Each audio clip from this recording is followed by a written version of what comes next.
Les problèmes de l'église doivent être gérés à l'église. L'église est constituée d'hommes imparfaits que Dieu, par sa miséricorde, est en train de transformer pour sa gloire. Lorsque vous sortez du département, les membres des autres départements ne doivent pas savoir ce qui se passe au groupe musical. La crédibilité d'une église est bâtie par le témoignage de ses membres. N'aidez pas Satan à détruire l'église en l'exposant sur la place publique.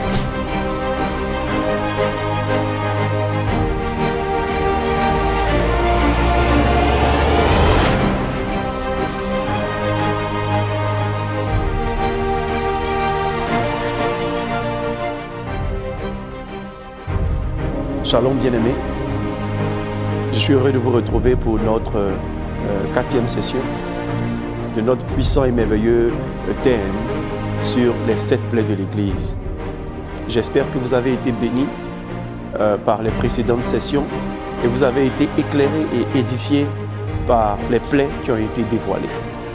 Prions ensemble le Seigneur pour cette session en particulier et pour les plaies dont nous allons parler par la suite. Père, merci pour ta grâce, merci pour ton esprit. Psaume 119, verset 130, la révélation de tes paroles est claire et elle donne de l'intelligence au Saint.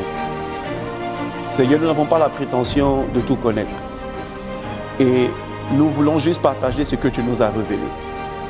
Nous croyons et nous confessons que nous sommes dans la saison de l'Église.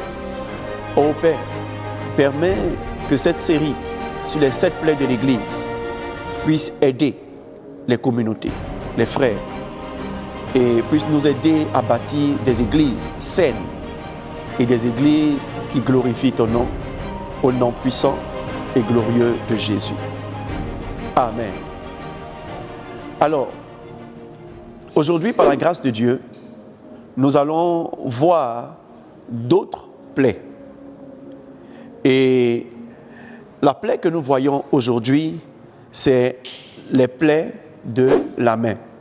En Jean 20, verset 25, les autres disciples lui disent donc, « Nous avons vu le Seigneur. » Mais il leur dit, « Si je ne vois pas dans ses mains la marque des clous, et si je ne mets pas mon doigt dans la marque des clous, et si je ne mets pas ma main dans son côté, je ne le croirai pas. » Amen.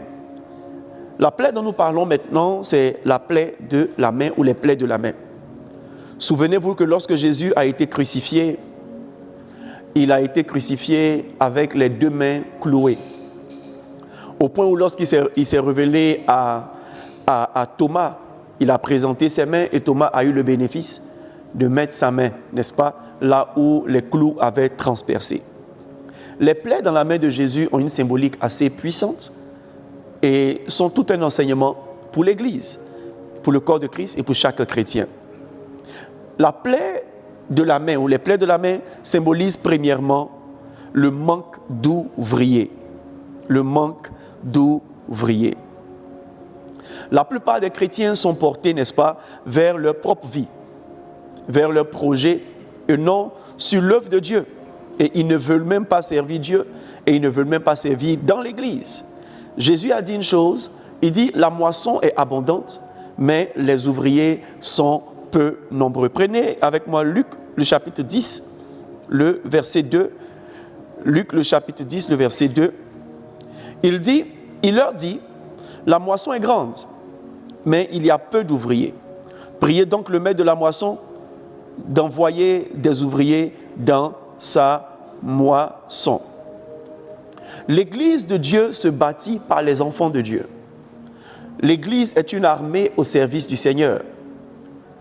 C'est une grosse plaie et une plaie très douloureuse pour une communauté ou pour le corps de Christ de ne pas avoir d'ouvriers ou d'avoir très peu d'ouvriers. Dans le cas spécifique de la prière de notre Seigneur Jésus, il mettait l'accent sur le fait qu'il y avait peu d'ouvriers. Et c'est ce que nous constatons aujourd'hui dans nos communautés. Il y a très peu de personnes qui servent, très peu de personnes qui sont engagées totalement et qui mettent leur zèle au service du Seigneur. Jésus dit en Jean 2, le verset 17, « Le zèle de ta maison me dévore. » Peu de chrétiens ont le zèle de la maison de Dieu. Parler du zèle de la maison de Dieu, c'est parler du zèle d'être dans la présence de Dieu, et du zèle de servir Dieu dans sa maison. Bien-aimés frères et sœurs, il y a peu d'ouvriers, pas parce qu'il y a peu d'appelés. La Bible dit tous sont appelés. Mais il y a peu d'ouvriers parce que peu s'intéressent à l'œuvre de Dieu. Beaucoup de personnes par complexe ou par distraction. Complexe parce qu'ils se disent Dieu ne peut pas m'utiliser. Alors j'ai un message pour toi qui crois que Dieu ne peut pas t'utiliser. Dieu veut t'utiliser. C'est la raison pour laquelle il t'a façonné un corps. Il t'a donné une âme. Il a mis en toi son souffle, son esprit, et il t'a donné le Saint-Esprit afin que tu sois utile à sa maison. Beaucoup de personnes pensent que Dieu ne peut pas les utiliser comme quelqu'un. Ce n'est pas la volonté de Dieu de t'utiliser comme quelqu'un. C'est la volonté de Dieu de t'utiliser de façon spécifique. De façon spécifique. Tu n'as peut-être pas le don de quelqu'un, mais tu as un don qui peut être utile dans la maison de Dieu. Beaucoup de personnes refusent de servir Dieu dans l'église parce qu'ils sont distraits. La plupart d'entre nous venons à l'église pour rechercher, n'est-ce pas, la bénédiction financière, la bénédiction conjugale ou la santé. Lorsque tu es porté vers tes propres intérêts, tu ne vois pas l'utilité de te rendre utile ou la nécessité de te rendre utile dans la maison de Dieu. Et c'est une grande séduction. Bien-aimé, peu importe ce que tu cherches chez Dieu, Dieu attend quelque chose de toi. Jésus dit en Matthieu 11, le verset 28, il dit « Prenez sur vous mon joug et recevez mes instructions. » Le joug a rapport avec le service. Et même il dit que son fardeau est léger. Tu peux faire quelque chose dans la maison de Dieu. Parce que Dieu t'a donné des mains. Et la Bible dit, fais tout ce que tes mains trouvent à faire. Il y a forcément quelque chose que tes mains peuvent trouver à faire dans la maison de Dieu. Une église qui manque d'ouvriers est une église blessée au niveau des mains. Et un chrétien qui refuse de servir Dieu dans sa communauté est une plaie sérieuse dans l'église. Tu occupes un espace, mais tu n'occupes pas de position. Il est très important que tu occupes une position à partir d'aujourd'hui. La clé de la bénédiction, c'est le service de Dieu. Ésaïe 65, verset 8, il dit quand il y a du jus dans une grappe, on dit ne la détruis pas, car il y a là une bénédiction. Ainsi j'agirai, dit l'Éternel, pour l'amour de mes serviteurs, afin de ne pas tout détruire. Pendant que tu cherches la bénédiction du mariage, la bénédiction du travail, ou la bénédiction de la prospérité, ou même la bénédiction de la fécondité, dis-toi une chose, si Dieu voit du jus en toi, il te bénira. Pendant que tu cherches la délivrance des sorciers ou des démons, laisse-moi te dire une chose, si Dieu trouve en toi du jus, un don qui est à son service, il te délivrera de tes ennemis. La première plaie de la main symbolise le manque d'ouvriers. Je prie donc pour toi, afin que tu deviennes un ouvrier dans la maison de Dieu. C'est vrai que tu ne sais pas grand-chose, mais tu peux apprendre. Tu peux apprendre à servir Dieu. Et tu dois apprendre à servir Dieu. Et je veux lancer un appel à mes confrères pasteurs. Vous devez mettre en place un système. C'est vrai, c'est difficile de le faire. Et je parle par expérience. Mais vous devez mettre en place un système de formation qui produit des ouvriers pour la moisson. C'est vrai qu'il y a peu d'ouvriers. Mais battez-vous pour intéresser, n'est-ce pas, chaque membre de l'Église à une tâche spécifique dans l'Église. Tout le monde peut trouver sa place et tout le monde doit trouver sa place. Créer de la place et créer une plateforme de formation pour équiper ces personnes. Je vous promets que votre Église sera guérie des plaies de la main. La plaie de la main symbolise, deuxièmement, la pauvreté de l'Église. La pauvreté de l'Église. En Acte 2, du verset 41 au verset 47, la Bible nous dit clairement qu'il n'y avait pas d'indigents dans l'Église. Il y avait une certaine prospérité dans l'Église. Et la Bible dit en Luc 8, le verset 2, qu'il y avait des femmes de distinction qui mettaient leurs biens au service de l'Église. Galates 6, verset 6, il dit que celui à qui l'on enseigne fasse part de tous ses biens à celui qui l'enseigne. Ce qui est évident, c'est qu'il y a un lien entre la prospérité financière et la construction de l'Église. Malheureusement, beaucoup d'églises sont pauvres du fait de la pauvreté de leurs membres. Et beaucoup de pasteurs ont peur d'enseigner le travail, la nécessité de la prospérité ou la prospérité divine à leurs fidèles. Parce que les enseignements qu'on avait reçus depuis longtemps, c'est celui qui est riche n'ira pas au royaume au ciel. Laissez-moi vous dire une chose. Lazare, lorsqu'il est mort, se retrouvait dans le sein d'Abraham. Et la Bible rend témoignage de la prospérité que Dieu a donnée à Abraham. Je répète, la Bible nous rend témoignage de la prospérité que Dieu a donnée à Abraham. Ça veut dire que Dieu est capable de te donner une certaine prospérité et c'est la volonté de Dieu. Et pourquoi Dieu veut faire prospérer ses enfants? Malachie 3, verset 10 dit « Afin qu'il y ait à manger dans ma maison, afin qu'il y ait des ressources pour qu'on puisse servir le Seigneur, afin qu'il y ait de quoi aller en mission. » L'évangile est gratuite, mais l'évangélisation coûte cher. Toute église doit se donner les moyens de rentrer dans un certain niveau de prospérité. Et chaque enfant de Dieu doit se battre pour devenir riche et un partenaire du royaume de Dieu par ses biens et par ses moyens. L'église est pauvre, pourquoi? Parce que c'est vrai, Satan nous attaque. Osée 4, verset 6, il dit « Mon peuple est détruit parce qu'il lui manque la connaissance. » Satan nous attaque par l'ignorance. Mais au-delà de ça, beaucoup de chrétiens sont paresseux. Permettez-moi de le dire. Être totalement spirituel, parler en langue, jeûner en langue, veiller en langue et même s'envoler en langue ne vous rendra pas riche. Dieu a rattaché le travail, la prospérité à un certain effort objectif. Qu'est-ce que tu sais faire avec tes 10 doigts? Quelle est l'intelligence que Dieu t'a donnée? Quel est le talent que Dieu t'a donné?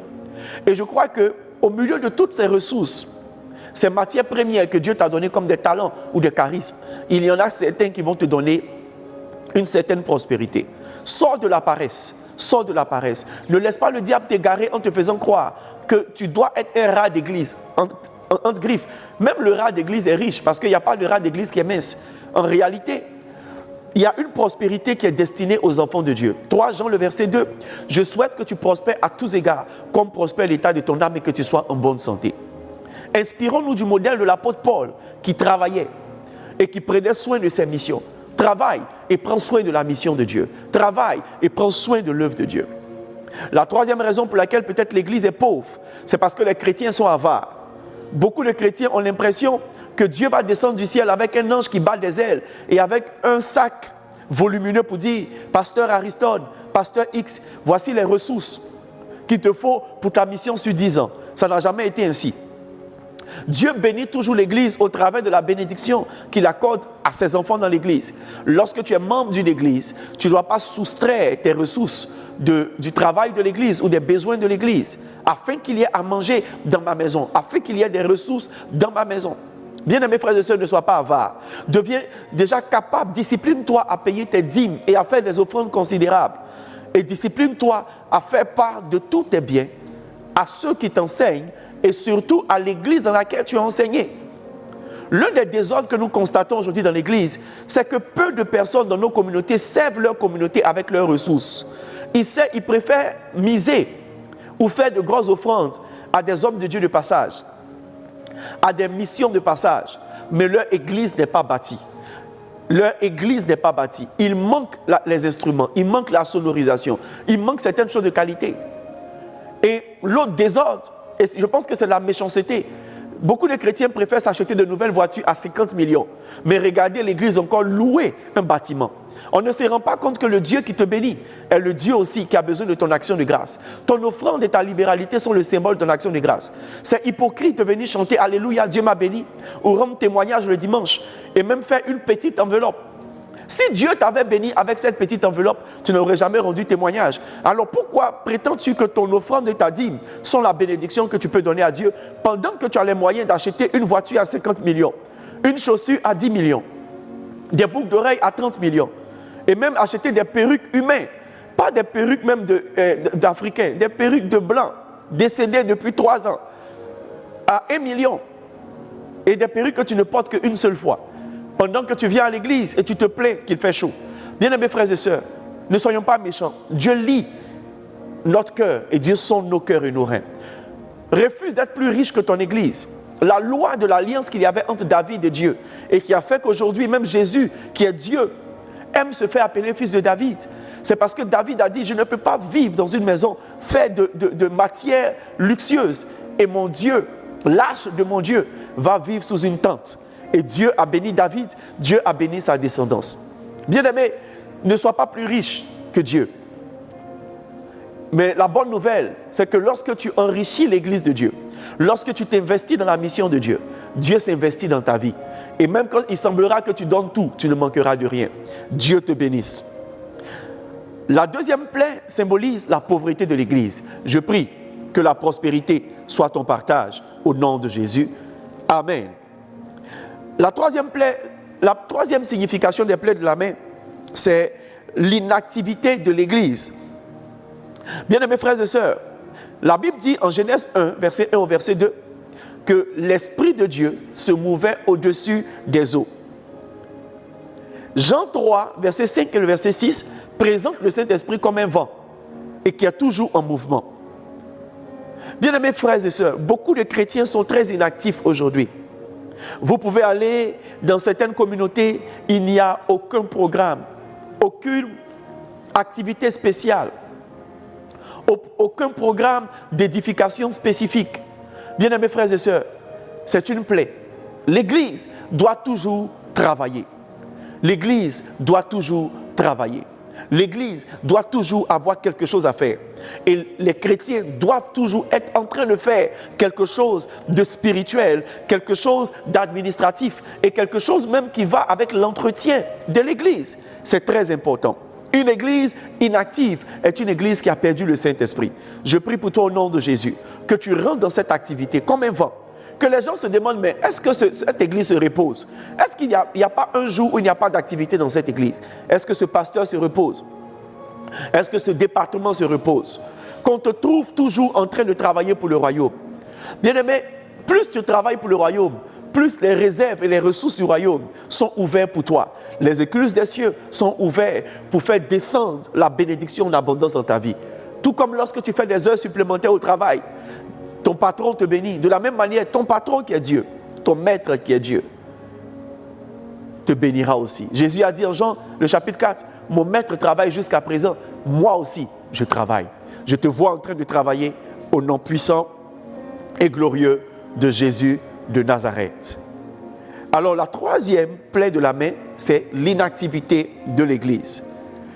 Nous touchons maintenant la prochaine plaie, qui est les plaies du pied. Les plaies du pied. Luc 24, verset 39. Maskandia dalahando supakada.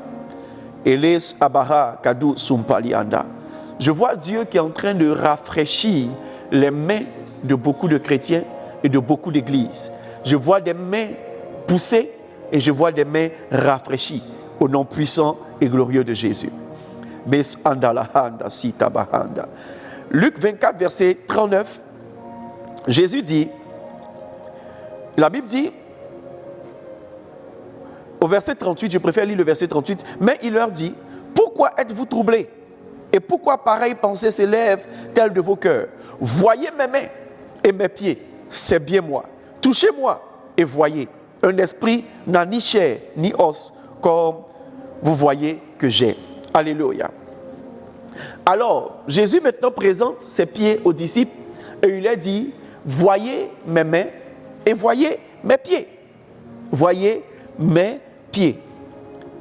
Les plaies des pieds symbolisent premièrement le défaut de zèle, le manque de zèle ou l'insuffisance de zèle. N'oubliez pas, Jean 2, verset 17, Jésus dit, le zèle de ta maison me dévore. Le zèle de ta maison me dévore.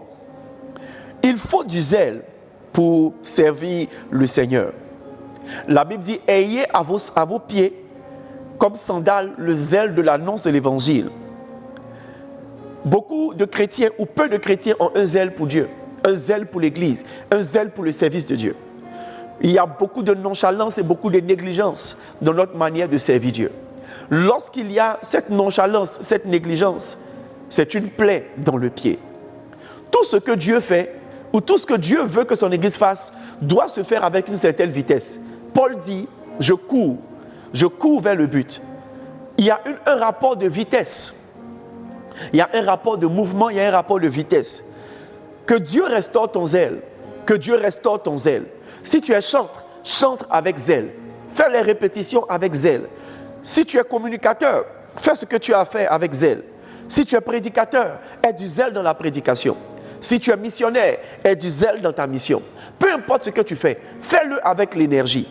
Le zèle est le symbole d'une certaine énergie, où le zèle se traduit par une certaine énergie et la joie de faire ce que tu fais. Souvent, lorsque tu donnes des tâches à tes ouvriers dans l'église, ils reçoivent ces tâches avec tellement de nonchalance que toi-même tu es découragé. Ils ne mettent pas de la joie, ils ne mettent pas de l'excitation. Lorsque quelqu'un fait quelque chose avec zèle, il y a de l'excitation. Je vois Dieu restaurer ton zèle au nom puissant de Jésus.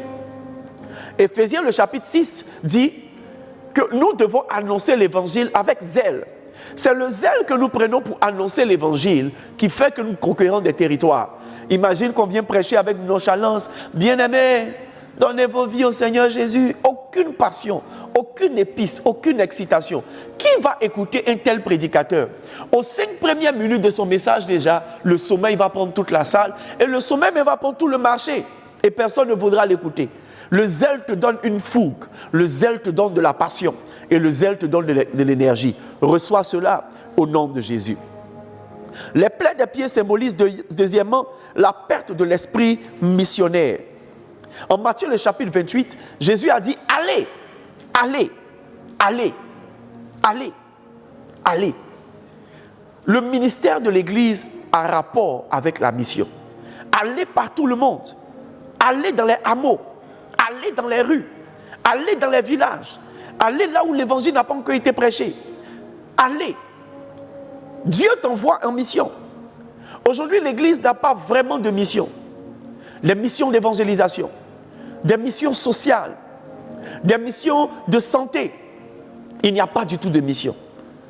Et la mission essentielle que Dieu nous confie, c'est la mission de l'évangélisation.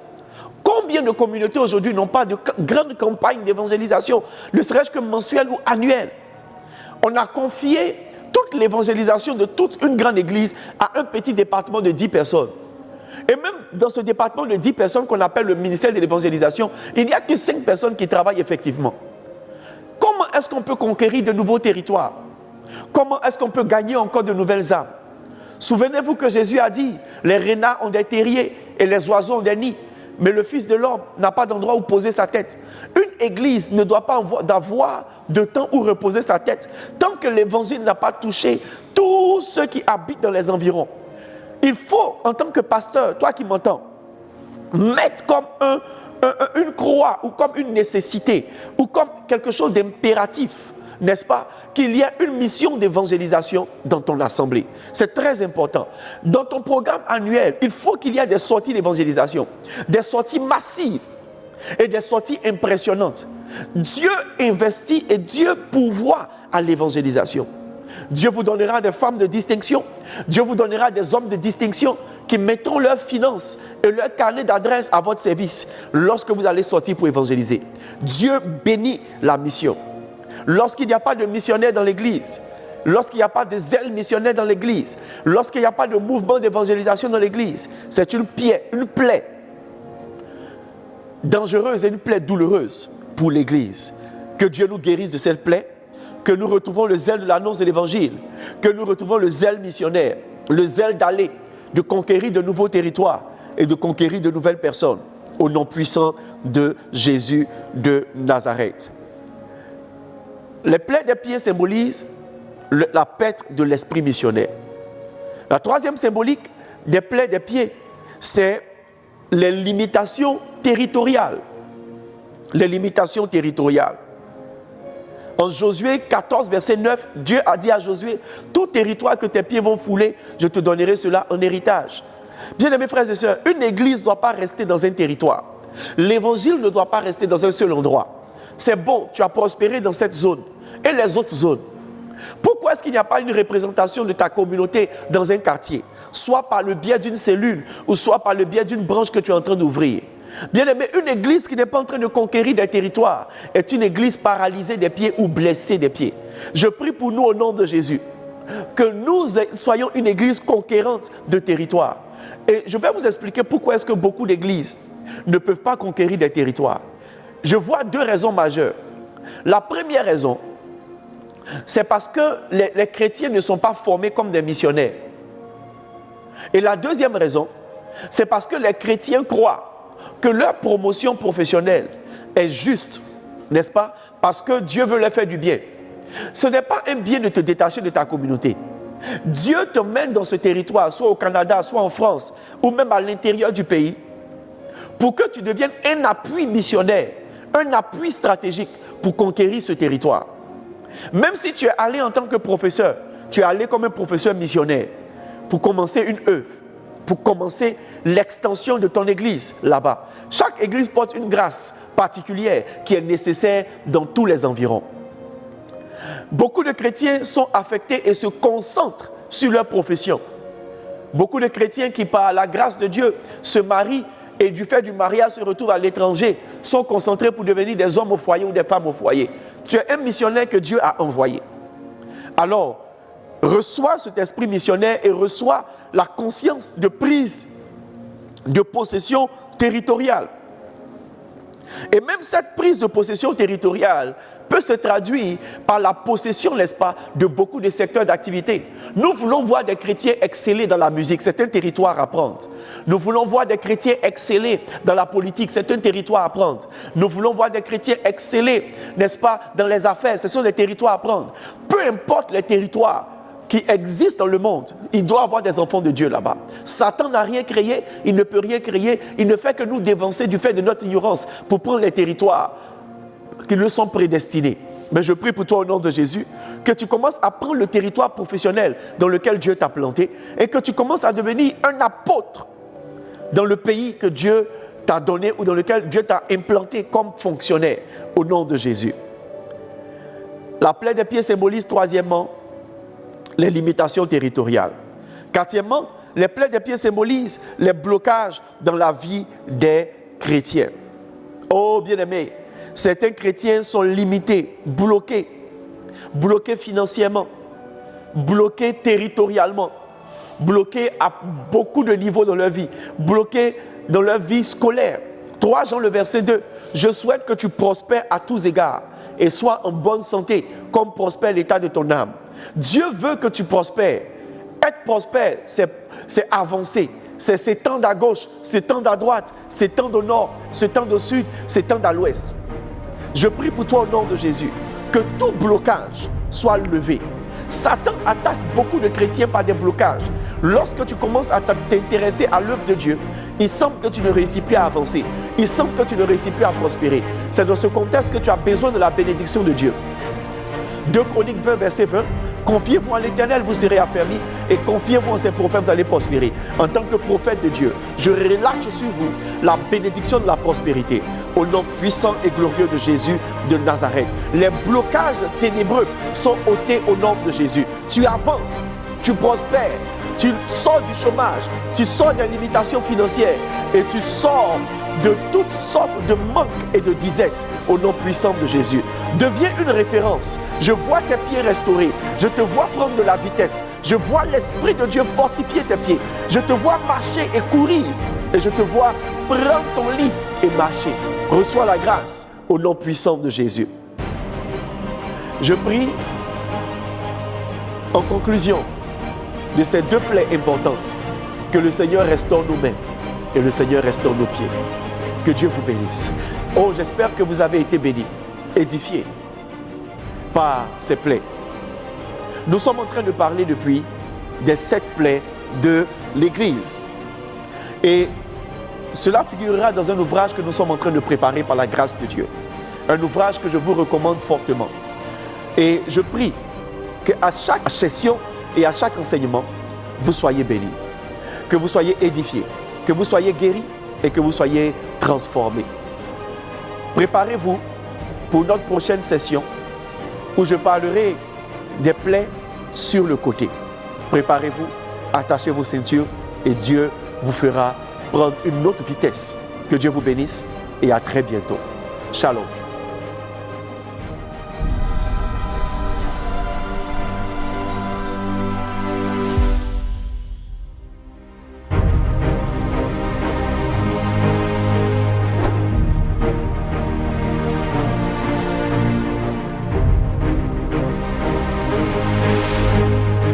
Les problèmes de l'Église doivent être gérés à l'Église.